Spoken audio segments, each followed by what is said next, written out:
Test for Lou. Audio test for Lou.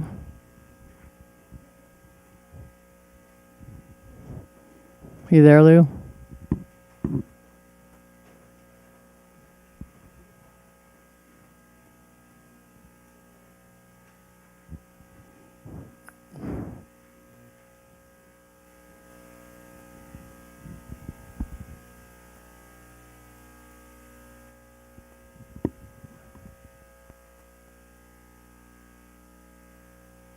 Holly?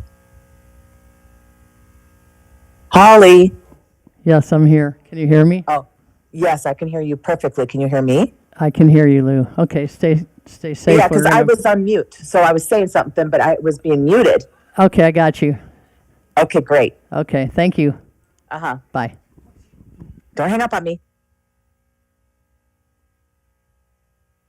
I'm not hanging up. I'm turning my mic off. Okay.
Good evening. We'll go ahead and call the October 16th, 2024 Planning Commission meeting to order. Confirm the posting and roll call, please. Thank you. This meeting was posted in accordance to Nevada Open Meeting Law. All members are present with the exception of Member Krubb, who's participating via teleconference, and Member Rudd and Scott are absent. Do we have confirmation that we've got a good connection with her? I can hear you. Fantastic. Thanks, Lou. We'll ask everyone to please stand and join me in the Pledge of Allegiance. I pledge allegiance to the flag of the United States of America and to the republic for which it stands, one nation, under God, indivisible, with liberty and justice for all.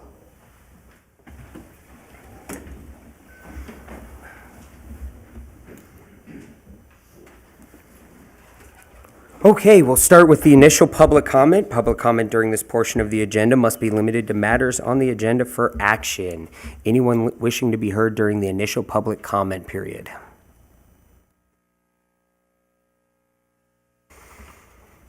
Members of the community may also call in at 702-589-9629.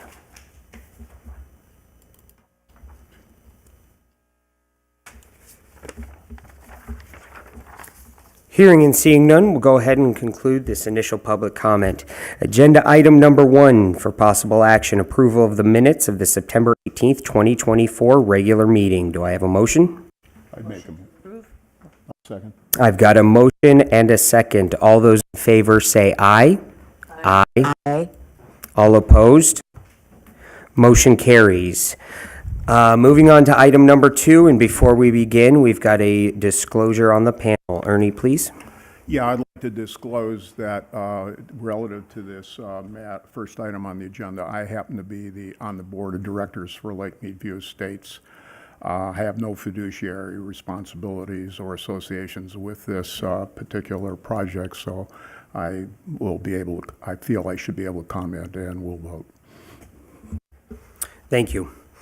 Item number 2 for possible action, matters pertaining to approximately 0.26 acres located at 370 Crystal Court. Keisha, please. Good evening, members of the commission. Nikisha Lyons, City Planner with the Community Development Department. So item number 2 before you this evening is a variance request to permit a single-family residence at 370 Crystal Court with a side setback of 6 feet on each side, meaning a minimum of 12 feet for both sides combined, whereas our city code requires a minimum of 5 feet on one side and 20 feet for both sides combined for interior lots. The applicant is seeking this variance to construct their home, and in order to allow for an 8-foot decrease in the total side setback requirement, an approved variance is required prior to the review and approval of a building permit. The applicant's justification states that the regular pie shape layout of the lot reduces the width within certain areas of the lot. These widths range from 33.67 feet in the front to 158.65 feet going in the rear as the lot becomes wider from front to back. Their application states that there's a roughly 30-foot steep embankment to the rear of the lot, which limits the developable area of the lot overall. It appears that the applicant will not be cutting into this embankment, therefore the ability to encroach within the side setbacks would allow for the proposed resident to be built in the best location with this in consideration and to allow for views of Lake Mead from their home. All of the other zoning requirements have been met. The application, justification, and applicable drawings have been included in the commission packet, and this starts on page 17. And then on the screen, we'll kind of go through some of those drawings and layouts. So, I can do this. Oh, okay. So this is, can you go back one more, please? Thank you. Oh, no. Can I control it?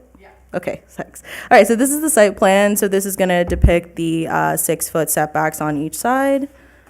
This is just a close-up of the ground floor, their upper level, and then some dimensional plans and their roof plan. Their elevations, And so the front elevation on this slide, and then the north elevation on this, with some additional information in regards to the building height, which I'll go over in a little bit. And then some photos of the property. So this is from Google Street View. So you can see that embankment there to the rear of the lot.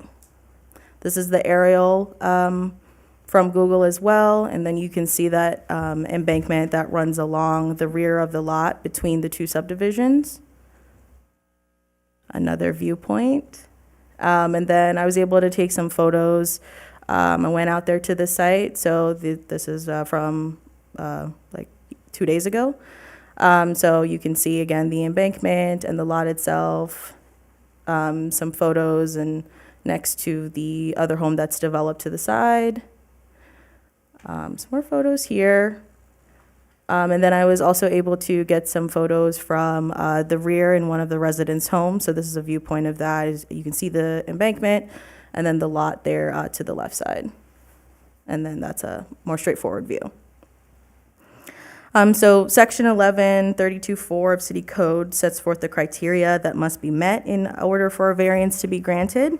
It is necessary that findings are provided for all 5 criterion for the variance to be approved, and failure to meet any one of these criterion is sufficient enough reason for denial of a variance. So beginning on page 11 of the agenda packet, I've provided the applicant's response to each of the criterion and then staff findings along with that for each of those. So based on this information, staff offers 2 options to the commission regarding the requested variance, and this is denoted on page 13 of the agenda packet. The first consideration is for conditional approval of the variance, as the request meets all of the criteria with consideration to the lot layout that has narrowing widths and the steep embankment that would decrease the developable area of the lot.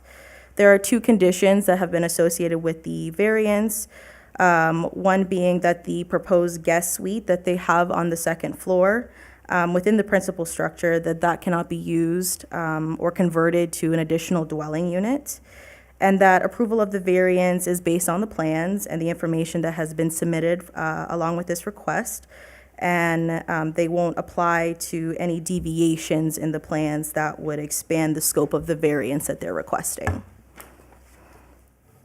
Additionally, there are other lots within the city that do have combined side setbacks less than 20 feet by right, and that's dependent on when the lot was created within the city and as well as when the home was built, and that's applicable to the R1 zoning districts. The second consideration is for denial of the variance as criteria A and B are not met. So for criterion A, there are no exceptional circumstances applicable to the property or its intended use that does not apply generally to other properties or classes of uses within the same vicinity and zone. So there are other lots within cul-de-sacs within this subdivision and others in town that have similar lot widths, and they are able to meet the side setback requirements. Therefore, the home can still be developed without the need for this variance. And then criterion B, the variance is not necessary for the preservation and enjoyment of a substantial property right possessed by other property in the same vicinity or zone, but which is denied to the property in question, as a decrease in the side setback is not a property right, and the applicant can redesign their proposed home to meet all of the requirements of the R110 zoning district. So starting on page 15 is a summary of similar variances that the Planning Commission has considered in the past. The commission does have the option to associate conditions or modifications to this request if they deem necessary. The variance has been noticed in accordance with city code, and we have received 3 written public comments expressing concerns and opposition with the variance request. Just to summarize, the public comments express concerns in regards to the height of the building and potential impacts on views of Lake Mead for the homes in the rear. Fire safety concerns, as well as the potential excavation of that steep embankment that's along the rear, which may impact the integrity of the existing homes, pools, and other improvements that are within those rear lots for the Tuscany Retreat subdivision. So just as a gentle reminder, the variance in question is specific to the side yard setbacks before you tonight. The applicant is not requesting a variance for the building height requirements. So based on city code, we define building height as the vertical distance from grade plane to the average height of the highest roof surface. And the applicant complies with this requirement, which is a maximum of 25 feet. I've actually gone back and forth via email with the applicant, working on clarifying that. Originally, the tallest height was in much excess. That would make the average height greater than the 25-foot requirement. So we went back with different revisions to get them where they are now, which is that building height is 24 feet 1 inches, and the tallest peak at the moment is 27 feet 8 inches. Based on the subdivision plans for both Tuscany Retreat, which are the homes to the rear of this lot, and Lake Mead Estates Unit 3, Number 3, in which this subject property is located, there is a 36 to 37 foot elevation difference, and that's from the pad of 370 Crystal Court to the pad elevation of the 3 lots that are to the rear of this property. So with consideration to the proposed tallest height of 27 feet 8 inches, there's about an 8.5 to 9 foot clearance from the top of the roof, the highest point, to the ground of where these lots sit in the rear. The variance was routed to the fire department, and they did not have any comments at this time. Fire safety is typically evaluated during the building permit review process, so our fire inspector would ensure that the home does comply with any life safety requirements when they go through that review. And then based on the proposed plans provided with the variance request, it does not appear that there will be a need for the applicant to drill into the embankment in any way, but they are present and they can clarify that a little bit more. And again, this is not the last step in the process. This variance is only to approve a side setback deviation from our code. Building plans will still need to be routed through the Community Development Department for them to construct the home, which will re-review all of these things for planning and zoning, and all of the other departments will review the construction plans as well, and then there'll be inspections as they go through construction that must be passed before they're able to occupy the building. So the request before the commission tonight is to conduct the public hearing on this application for a variance and to consider V-24-675 for a variance in the R110 single-family residential zone to permit a principal structure with a side setback of 6 feet on each side and 12 feet for both sides combined, whereas section 11-3-5 .b of City Code requires a minimum 5 foot on one side and 20 feet for both sides combined for interior lots. And then to make a motion to either approve or deny the request based on staff's findings, which that motion language is denoted on page 16 of the agenda packet. So staff is available for any questions that the commission may have. The applicant, as well as the property owner, they're in attendance tonight, and they'll be able to answer any additional questions that you have. Thank you. Nikisha, thank you as always. Very diligent and thorough. Applaud you always for that. I'll open it up to the dais if there are any questions for staff before we invite the applicant up. No questions of staff. We'll invite the applicant up at this time.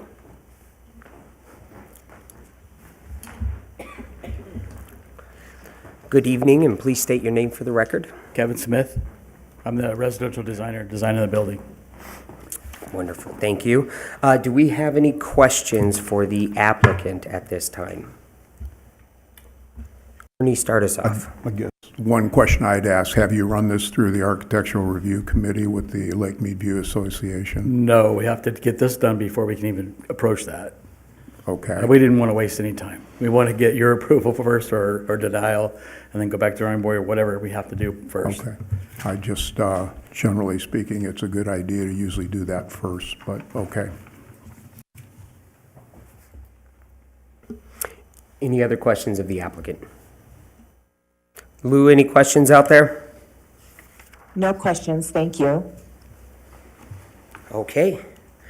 Thank you, gentlemen. We'll bring it around to the dais for conversation, and then we will hold our public hearing. Let's start with that. We will now hold the public hearing This will start the public hearing. Anyone wishing to be heard on this item? Please come forward. Yes, sir, please come forward and state your name for the record. Glenn Anderson is the trustee for the Anderson Family Trust. Question that's come up, I provided written comments, so I don't need to review any of that. You have that before you. But tonight I heard that there was no intent to do any excavation into the back area. About 2 days ago, a stakeout has been happening with an outline of the building. And at 2 locations, it clearly shows it going up the embankment. So my question to that is, how is that going to be resolved? Because if they've said they're not going to have anything into the bank, I'm not quite sure why the layout or the shape of the house is now showing it into the bank. And that's just something I'd like to bring up. Thank you. Sir, can you say your name one more time? Glenn, G-L-E-N, Anderson, A-N-D-E-R-S-O-N. Anyone else wishing to be heard on this matter?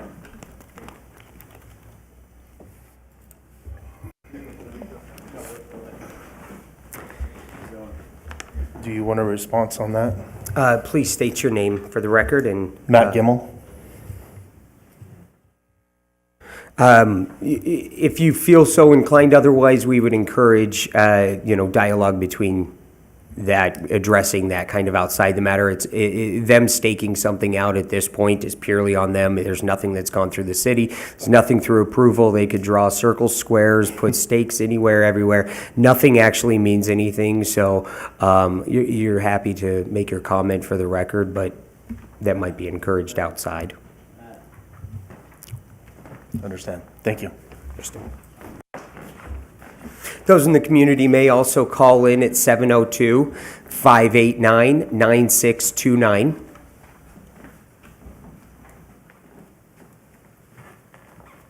My name's Alan Kerner. I'm the property owner that's adjoining that lot, and I don't have a problem with it at all. I'm right next to it, 371 Crystal Court, so for what that's worth. Fantastic. Thank you.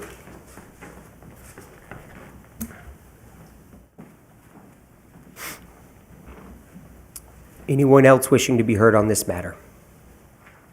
Hearing and seeing none, we'll go ahead and close the public hearing. Bring it around to the dais for conversation, motions, anything of the nature. Yeah, I'd like to say a few things, probably primarily from my knowledge on the board of the basic requirements associated with the CC&Rs of which this property complies with. Specifically relative to the setback requirements for the side, let me just say it currently does not meet the requirements as well for the Lake Mead View Association. In fact, our requirements are more strict than the cities, which in the past will always, in a case of being more strict, will take precedence over the city's requirement. And our requirement, just for the record, is 6 feet and 20 feet total.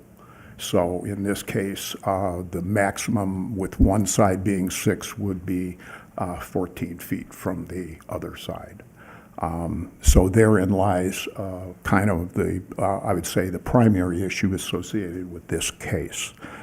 Just as a general comment, rear setbacks and front setbacks are also specified within the CC&Rs, and they may or may not be consistent with the cities. We always encourage the applicants to completely review the CC&Rs, and of course try to run it by the architectural committee first so that there's no conflicts that may arise. And similar goes for height. I will say relative to heights are really one of the more critical aspects within the association. I don't believe, and I can't comment on that since it has not come before us, but it definitely would be subject to review. So, if... And I believe, Nikisha, you want to chime in? No. I would just like to remind, and although there may be some CCNRs and HOA rules and policies and things out there, by no means are we the body to adjudicate such or interpret or enforce or do anything of the nature. So although it may be out there, Correct, I'm just absolutely. Yep. basically sharing what it exists. And by the way, I will also say this, it still has to come before the board to make a judgment call on whether it's permitted. So while there could be a variance requested here, even if it came before us or when it comes before us, it'll still be up to the board members as a majority to rule on it, okay? Any other dialogue before I call for a motion? I will call for a motion. One thing to add, it's just given. No, we were past the public hearing. I apologize. If the motion's in for a order, Mr. Chairman, I would move for denial of the case. I guess I got to read it, I forgot. V 24-675, Based on findings contained within the staff report. and the findings contained within. Okay, I've got a motion. Second. I've got a motion and a second. All those in favor of denial, say aye. Aye. Aye. All those in favor, opposed to denial, say nay. Nay.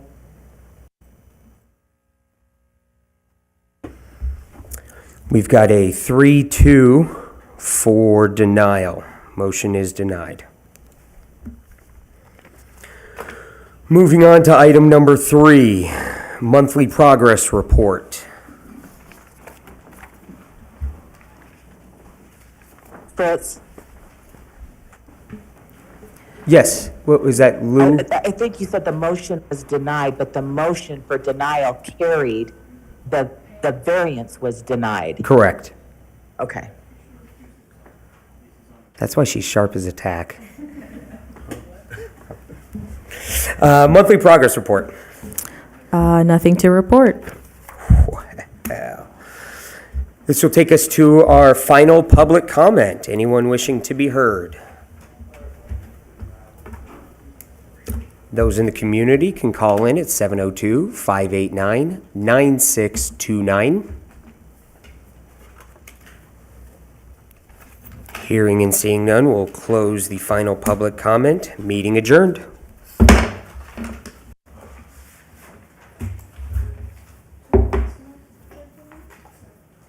Till next month. What date is next month's meeting? I bet a Wednesday.